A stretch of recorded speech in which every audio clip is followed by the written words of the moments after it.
ഹോമിലെ exam ഡോക്യുമെന്റ്സിൽ നൽകിയിട്ടുള്ള butterfly_fly.sifz എന്ന file സിങ്ഫിക് studio സോഫ്റ്റ്വെയറിൽ തുറന്ന് ചുവടെ കൊടുത്തിരിക്കുന്ന പ്രവർത്തനങ്ങൾ ചെയ്യുക. സേവ് ആസ് ഉപയോഗിച്ച് ഹോമിലെ എക്സാം 10 എന്ന ഫോൾഡറിൽ നിങ്ങളുടെ രജിസ്റ്റർ നമ്പരും ചോദ്യ നമ്പരും ഫയൽ നാമമാക്കി നൽകി സേവ് ചെയ്യുക. ഹോമിലെ ഇമേജ് 10ൽ നിന്നും butterfly.png എന്ന ചിത്രം ഉൾപ്പെടുത്തുക. പക്ഷി പറക്കുന്നതിന്റെ അനിമേഷൻ തയ്യാറാക്കുക. ഇത് ഹോമിലെ എക്സാം 10 എന്ന ഫോൾഡറിൽ നിങ്ങളുടെ രജിസ്റ്റർ നമ്പരും ചോദ്യ നമ്പരും ഫയൽ നാമമാക്കി നൽകി FLV ഫോർമാറ്റിലേക്ക് എക്സ്പോർട്ട് ചെയ്യുക. Open the file butterfly_fly.sifz from the folder exam documents in home with the software Syncfix Studio and do the following.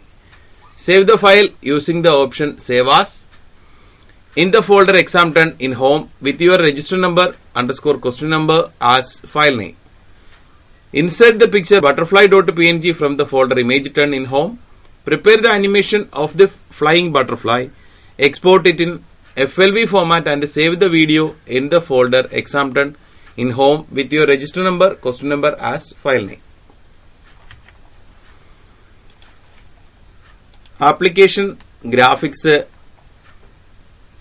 സിങ്ഫിക് studio എന്ന ക്രമത്തിൽ സിങ്ഫിക് സ്റ്റുഡിയോ തുറക്കുക.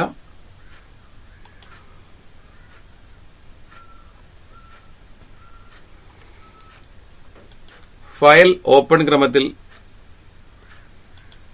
ബട്ടർഫ്ലൈ എന്ന ഫയൽ തുറക്കണം. ഹോമിലെ എക്സാം ഡോക്യുമെന്റ്സിൽ ബട്ടർഫ്ലൈ എന്ന ഫയൽ തുറക്കുന്നു.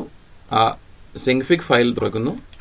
സിങ്ഫിക്കിന്റെ ഒരു തയ്യാറാക്കിയിരിക്കുന്ന പ്രോജക്റ്റാണ്, അത് തുറക്കുന്നു. അതിനുശേഷം ഫയൽ സേവ് ആസ് ക്രമത്തിൽ ഇതിനെ സേവ് ചെയ്യുന്നു. ഹോമിലെ എക്സാം 10 ഫോൾഡറിൽ പേര്, നിങ്ങളുടെ രജിസ്റ്റർ നമ്പരും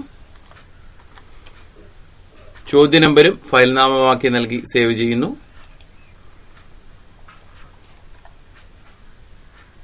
ഇതിലേക്ക് ചിത്രം ഉൾപ്പെടുത്താം.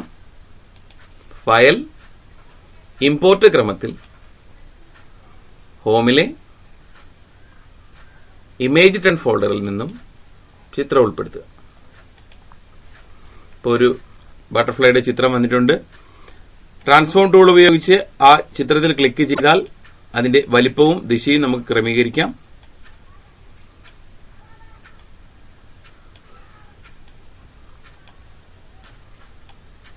വലിപ്പവും ദിശയും ക്രമീകരിച്ചു. മൂവ് ടൂൾ ഉപയോഗിച്ച് ആ നോഡിൽ ക്ലിക്ക് ചെയ്ത് അതിനെ മൂവ് ചെയ്ത് ഇവിടെയാക്കി ഉറപ്പിച്ചു. ഇനി 120 ഫ്രെയിമുകളിൽ 60ാമത്തെ ഫ്രെയിമിൽ ഈ പൂമ്പാറ്റ പൂവിലേക്ക് പറന്നെത്തുന്നതും ബാക്കി 60 ഫ്രെയിമുകളിൽ ഇതിൽ നിന്ന് പറന്നു പോകുന്നതുമാണ് നമുക്ക് തയ്യാറാക്കേണ്ടത്. അതിനായി അനിമേറ്റ് മോഡ് ഓൺ ആക്കുക. ഈ ബട്ടണിൽ ക്ലിക്ക് ചെയ്ത് അനിമേറ്റ് മോഡ് ഓൺ ആക്കുക. അടുത്ത കീ ഫ്രെയിം സെറ്റ് ചെയ്യാനായി 60ാമത്തെ ഫ്രെയിമിന് സെലക്ട് ചെയ്യുക. 60ാമത്തെ ഫ്രെയിമിൽ സെലക്ട് ചെയ്ത് കീബോർഡിലെ ടാബ് ബട്ടൺ അമർത്തുക. 60ാമത്തെ ഫ്രെയിമിലേക്ക് സെലക്ഷൻ എത്തിക്കഴിഞ്ഞു. മൂവ് ടൂൾ ഉപയോഗിച്ച് ബട്ടർഫ്ലൈയുടെ സ്ഥാനം പൂവിലേക്ക് എത്തിക്കുന്നു. കീ ഫ്രെയിം എന്ന ടാബിൽ അതിനെ കീ ഫ്രെയിമായി ആഡ് ചെയ്യുന്നു. അടുത്ത് വേണ്ടത് 120ാമത്തെ ഫ്രെയിമിൽ ഇതിന് വരുത്തേണ്ട മാറ്റമാണ്. 120ാമത്തെ ഫ്രെയിം സെലക്ട് ചെയ്യുക.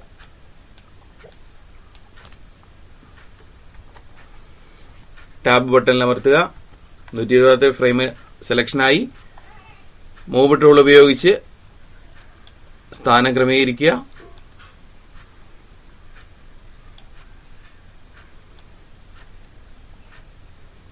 പറന്ന് തുടങ്ങിയ സ്ഥലത്തേക്ക് ബട്ടർഫ്ലൈ തിരിച്ചെത്തുന്നു. അതിനെയും കീ ഫ്രെയിമായി ആഡ് ചെയ്യുന്നു. അനിമേറ്റ് മോഡ് ഓഫ് ചെയ്ത ശേഷം പ്ലേ ബട്ടണിൽ ക്ലിക്ക് ചെയ്ത് നമുക്ക് ആ വീഡിയോ കാണാം.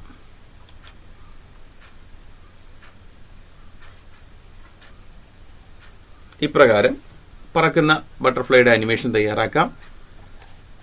ഫയൽ സേവ് ക്രമത്തിൽ ഒരു തവണ കൂടി സേവ് ചെയ്യുക.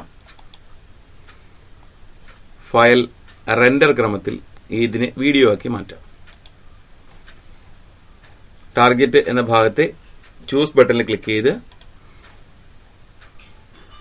ഫയൽ നാമം നിങ്ങളുടെ രജിസ്റ്റർ നമ്പരും ചോദ്യ നമ്പരും തന്നെയുണ്ട്.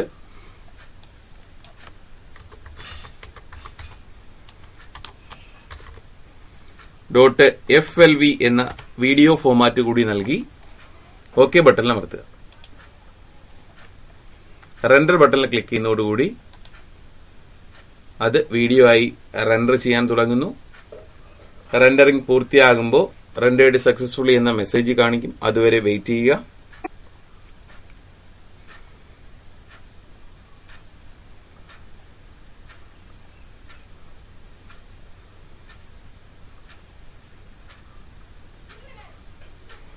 റെൻഡേർഡ് സക്സസ്ഫുള്ളി എന്ന മെസ്സേജ് കാണിക്കുമ്പോൾ മാത്രമേ നമുക്ക് ഈ പ്രോജക്റ്റ് പൂർത്തിയാകുന്നുള്ളൂ. അതുവരെ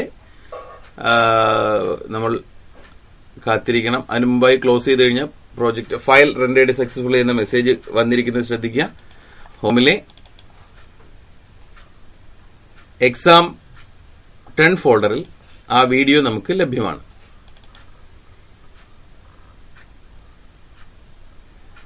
ആ റെൻഡർ ചെയ്തിരിക്കുന്ന വീഡിയോ നമുക്കിങ്ങനെ കാണാം.